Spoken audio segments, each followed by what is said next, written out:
السلام علیکم. محمد اظہر صدیق اپنے پروگرام میاس نیوز کے ساتھ حاضر خدمت ہے. 14 اکتوبر 2025 اور منگل کا دن ہے.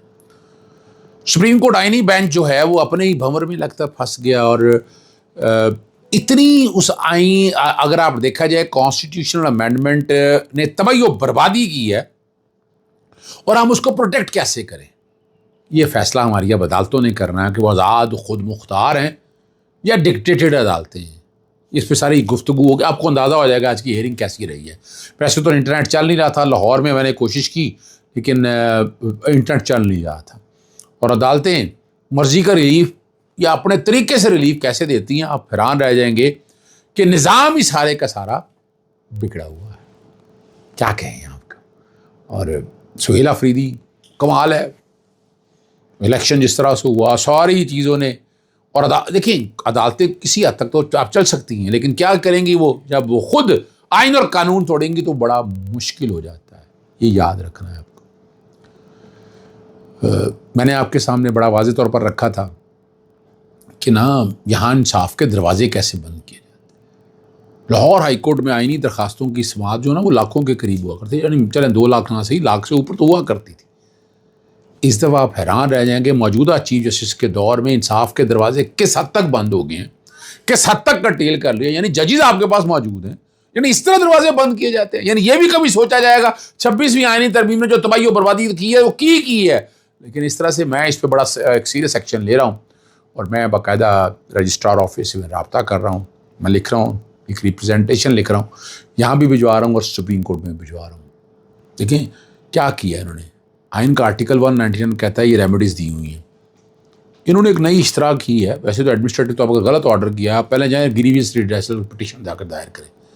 کس کیپیسٹی میں ہائی کورٹ کیسے یہ کر سکتی ہے؟ ایڈمنسٹریٹو ایکشن میں ہائی کورٹ یہ کیسے کر سکتی ہے کہ آپ ایک انتظامی حکم کے ذریعے ایک ایسا آرڈر جاری کر دیں جس کی حیثیت کوئی نہیں اور آلٹرنیٹ ریمیڈی کا پرنسپل ہی اڑا کر رکھ دیں. آپ یہ سمجھنا ہے آپ کو. اور یہ اگر آپ کو سمجھ آئے بات تو بڑی آسانیاں ہو جائیں گی. یاد رکھیے گا زندگی میں بڑی آسانیاں ہو جائیں گی. لیکن ایسا نہیں ہو رہا یہاں پر. یہ صرف لاہور ہائی کورٹ کے اندر ہے. کہہ تو رجال ہے.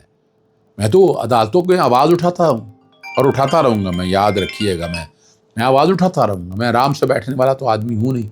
اور ہر موقع پہ جہاں جہاں میری بات ہو تو میں بنیادی حقوق کے تحفظ کے لیے دروازے کھٹکھٹاتا رہوں گا. میں اور یہاں پوچھا یہ کہ گریویس ریڈریسل کمیٹی میں کیا کیا آپ نے, کس طرح سے سارے معاملات کو دیکھ رہے ہیں, کس طرح ہو رہا ہے یہ سارا نظام جو ہے.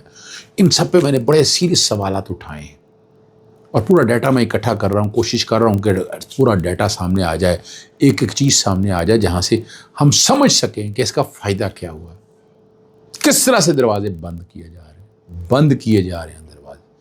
میں بار بار ایک بات کر رہا ہوں آپ کے سامنے. اور ریلیف جیسے عدالتوں نے جب دینا ہو اپنی مرضی سے, پھر کیسے ریلیف ہوتا ہے؟ پھر میدان سجتا ہے. تمام ڈپارٹمنٹ کچھ نہیں, یعنی ایسا کوئی جب ہائی کورٹ کے لیے میدان کھلا چھوڑ دیں گے سارے کام کر آئیں گے. میں اس حوالے سے نہیں ہے, ذہن قریشی کے حوالے سے جو ریلیف کے بعد باتیں ہو رہی ہیں اور ہم نے سارا کچھ دیکھ لیا اور ہمیں سمجھ میں آ جانا چاہیے چیزوں کو, اور بڑی آسانی بھی رہ جائے گی آپ کو, مشکل بھی نہیں ہوگی آپ کو. اور ریلیف تو ایک بڑا مل گیا. انہیں کہا جا رہا ہے ان کے خلاف کوئی مقدمہ درج نہیں. سفری پابندی ECL یا PCL میں سے ان کا نام نکال دیا گیا. اور جب یہ ساری چیزیں رپورٹیں سامنے آئیں تو پھر عدالتوں پر بچ جاتی ہیں نا. پھر تو ریلیف ہی دینا ہے نا, انہوں نے کچھ نہیں کرنا. الٹیمیٹلی یہی کہنا ہے کہ ٹھیک ہے, صحیح ہے نا جی. یاد ہونا چاہیے آپ کو. دوسری طرف ہم نے علیمہ بہن کے بارے میں دیکھا تھا کہ 26 نومبر کے احتجاج سے متعلق تھانہ صادقہ آباد کے مقدمہ میں علیمہ بی بی کے جو ناقابل ضمانت جو ہے نا وارنٹ جاری کر دیے گئے. اور جج امجد علی شاہ نے جلاؤ گراؤ کیس کی سماعت میں اس میں علیمہ خان کی جانب سے حاضری سے استثناء کی درخواست دائر کی گئی اور عدالت نے استثناء کی حاضری کی درخواست مسترد کرتے ہوئے کہا کہ نہیں, انہیں گرفتار کر کے پیش کیا جائے. وارنٹ گرفتاری جسے کہتے ہیں سیکشن 91 کے تحت جو ہے. اور فرد جرم آج عائد ہونی تھی تو فرد جرم آج عائد نہ ہو سکی. اور سماعت دیکھی انہوں نے صرف کل کے لیے. یعنی یہ نظام میں ہماری عدالتیں آنکھیں بند کریں گی؟ کیا کہیں گی عدالتیں ہماری؟ یہ سمجھنا ہے آپ نے. کوئی مشکل کام نہیں ہے سمجھنے کے لیے، بڑا آسان کام ہے اگر آپ سمجھنا چاہیں ان چیزوں کو۔ میں نے آپ کو بہت پہلے کہا تھا کہ سہیل آفریدی کا معاملہ جو ہے وہ عدالتوں میں جائے گا، اور الٹیمیٹلی عدالتیں اس پہ کچھ بات کریں گی، اور عدالتیں کہیں گی کیسے معاملے کو لے کر چلنا ہے، اور جب یہ نہ ہو سکا تو معاملہ عدالتوں میں چیلنج، میں نے تو آپ کو کہا تھا۔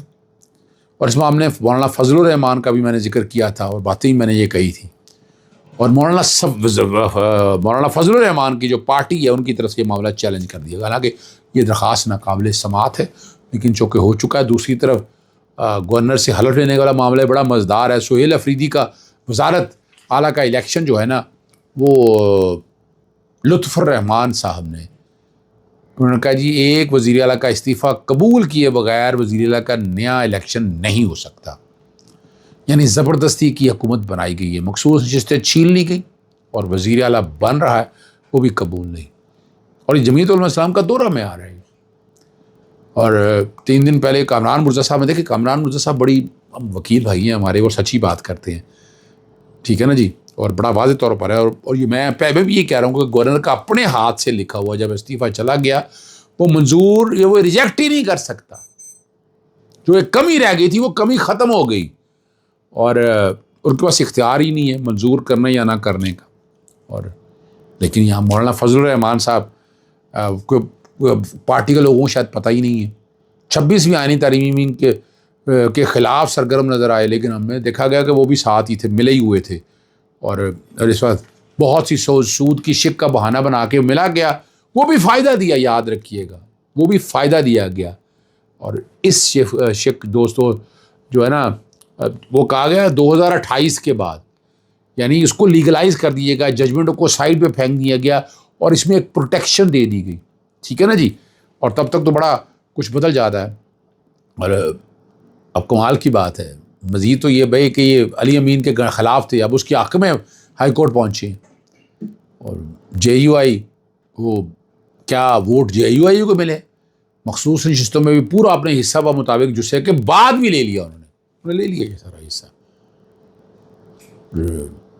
سہیل آفریدی کی جو حلف برداری کا جو معاملہ ہے نا، وہ عجیب سے، میں تو میں نہیں کہتا اس کو، لیکن وہ پتہ ہے ہمیں کیا ہونا ہے، اور میں نے پہلے بھی کہا تھا اسلام پشاور ہائی کورٹ میں یہ معاملہ آیا، اور یہ یاد رکھیے گا جو کہ انتظامی طور پر اختیار ہے، لیکن وہ آئینی طور پر درخواست اس کو سن رہے ہیں، اور مخصوص نشستوں پر یاد ہوگا کہ منتخب ممبران سے حلف لینے کے لیے پشاور ہائی کورٹ کی جسٹس نے اپنے لیے آئینی حق استعمال کیا تھا، اور چونکہ اسپیکر بابر سلیم نے جو حلف لینے سے انکار کیا تھا، یہ یاد رکھیے گا۔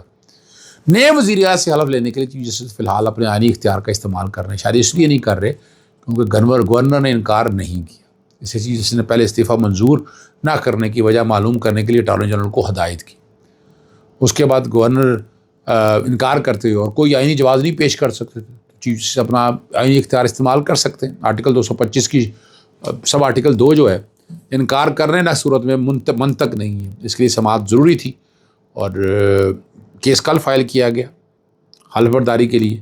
انتظامی سائٹ پر چیف جسٹس یہ کر سکتے تھے، جس طرح مخصوص نشستوں کے ممبران کے حوالے کے لیے 20 جولائی کو، یاد ہے آپ کو، میں نے پہلے بھی کہا تھا، لیکن یہاں پر گورنر کریم اپنا کنڈی صاحب کی طرف سے کہا گیا کہ جہاز اسپیشل بھیج دیا جائے، تو میں آ جاتا ہوں حلف لینے کے لیے 15 تاریخ کے لیے، کل کے لیے لگ یہی رہا، یہ معاملہ کل تک جائے گا۔ اور انہوں نے کہا جی میرے پاس تو، اور صحیح کہا انہوں نے بڑا واضح طور پر کہا ایڈوکیٹ جنرل آفس نے، جناب ہمارے پاس تو یہ اختیار نہیں، تو فیصلہ حکومت نے کرنا ہے، لیکن یہ اب حلف ہو کے رہے گا، حلف یہ رک نہیں سکتا ہے۔ ایف آئی آر جو درج ہو چکی ہے سعد رضوی کہ انہوں نے پسٹول سے سیدھی فائر کی، ایس ایچ او زخمی ہو کر ہلاک ہو گیا، اللہ کر شرم آنی چاہیے، ڈو مرنے کا مقام ہے جھوٹی ایف آئی آر، اور پاکستان کے لیے جھوٹی ایف آئی آر ایک معمولی ہے، یہ جہنم بن چکا ہے۔ انس رضوی نے بھی رائفل سے فائرنگ کی، اور جس سے پولیس افسران زخمی ہوئے، مقدمہ میں 302 یعنی قتل کی دفعات بھی شامل ہو چکی ہیں۔ پولیس کے مطابق مقدمہ میں 3000 سے زائد افراد، ڈنڈے، پتھر، پٹرول بم اور اسلحہ، سب نے دیکھا کہ کیا کچھ تھا ان کے پاس۔ حافظ سعد اور حافظ انس کہاں ہیں، کسی کو کچھ پتہ نہیں چل رہا، صورتحال تو آپ کے سامنے بڑی خوفناک ہو چکی ہے، اور رابطہ نہیں ہو چکا، اور یہ ہم سارا کچھ ہم دیکھ رہے ہیں ساری باتوں نے۔ اور عمران ریاض نے کہا تھا کہ وائس میسج کے ذریعے کچھ چیزیں انہیں بتایا ہے کہ وہ پیچھے ہٹنا چاہتے ہیں، واپس جانا چاہتے ہیں، لیکن واپسی کا راستہ جو ہے نا وہ گھرا ہوا۔ اب یہ ساری وہ چیزیں وہ سارا کر چکے ہیں، لیکن ٹرمپ نے جو کام کرنا تھا وہ کر دکھایا۔ ابراہیم اکارڈ کا حصہ جو بات کر رہے تھے ہم، ایجنڈا سارا سمجھ میں آ گیا آپ لوگوں کو، اور جب ٹرمپ نے یہ اعلان کیا تو شہباز شریف اینڈ ٹرمپ کے پیچھے کھڑا تھا۔ افسوس شہباز عظیم جو ہے نا فلسطین کی صف چھوڑ کر اسرائیل کے ساتھ اگر بظاہر جو لوگ بات کر رہے ہیں، میں نے کیا کہنا ہے، اور جو کچھ ہو رہا ہے یہ آپ لوگوں کے سامنے فیصلہ آپ لوگوں نے کرنا ہے، اور آپ فیصلہ بہتر طریقے سے کر سکتے ہیں۔ اگلی جو بات آپ کے ساتھ ہے، نوبل نام کے لیے بھی کہا گیا، حاجی امین الدین خان صاحب، جسٹس حاجی امین الدین صاحب نے کہا کہ لائیو اسٹریمنگ نہیں ہوگی، شاید ججز بےعزتی کا خیال آیا ہوگا، اور سپریم کورٹ رولز کے معاملے پر جسٹس جمال مندوخیل نے کہا کہ 124 ججز موجود تھے اور انہی کے سامنے رولز تیار کیے گئے، تاہم جسٹس عائشہ ملک نے کہا اختلاف کرتے ہوئے کہ رول سب کے سامنے نہیں بنائے گئے، میرا اس حوالے سے نوٹ بھی موجود ہے، منٹ کے میٹنگ منگوائے جائیں۔ جسٹس جمال مندوخیل نے کہا تھا کہ تمام ججز کو اپنی رائے دینے کا موقع دیا گیا، اور جسٹس عائشہ ملک سے نے پوچھا کہ کیا آپ ریکارڈ منگوا رہے ہیں، اور جسٹس جمال مندوخیل نے واضح کیا کہ یہ معاملہ واضح نہیں ہوگا کہ اس آگے نہیں بڑھے گا، کیونکہ مجھے جھوٹا کہا جا رہا ہے، وہ تو سامنے نظر آ رہا ہے جو کچھ باتیں ہو رہی ہیں، اور میں پوری قوم کے سامنے حقائق رکھوں گا۔ جسٹس مسرت علی صاحب نے کہا کہ ابھی لائیو اسٹریمنگ نہیں ہو رہی ہے، جیسے پوری قوم دیکھ رہی ہے، تو یہ باتیں آپ سمجھ لیجئے گا، پوری طرح سے آئینی بینچ جو پھنس چکا ہے، الجھ چکا ہے، جو مرضی آپ کہہ دیں، اس آئینی ترمیم کو بچانا مشکل نہیں ناممکن ہے۔ ابھی فی الحال فل کورٹ کے حوالے سے ہیئرنگ چل رہی ہے، جب مین کی طرف آئیں گے تب بڑا مزہ آئے گا۔ آپ کو اجازت چاہتا ہوں، السلام علیکم، اللہ حافظ، پاکستان زندہ۔